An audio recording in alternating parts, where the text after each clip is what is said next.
నిజారుణ ప్రభాపూర మజ్జత్ బ్రహ్మాండ మండల జగన్మాత ఎర్రని కాంతుల వలన బ్రహ్మాండముల సముదాయము మునుగుచున్నది.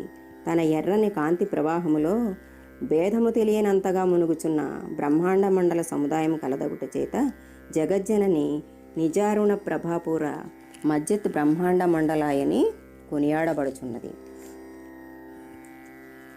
జగజ్జనని అయిన జగన్మాత యొక్క రూపము 1000 సూర్యుల కాంతిని వెదజల్లుచుండగా చతుర్బాహువులలో కుడివైపు పై చేతి యందు పంచతన్మాత్రమను బాణములను, కుడివైపు కింది చేతిలో క్రోధ జ్ఞానములనడి అంకుశములను, ఎడమవైపు పై చేతి యందు మనోరూపకమగు చెరకుగడ విల్లుగను, ఎడమవైపునున్న క్రింది చేతిలో రాగమను పాశమును ధరించి తన ఎర్రని కాంతి యందు మునుగుచున్న బ్రహ్మాండ మండలము కలదై అమ్మ ఆవిర్భవించింది.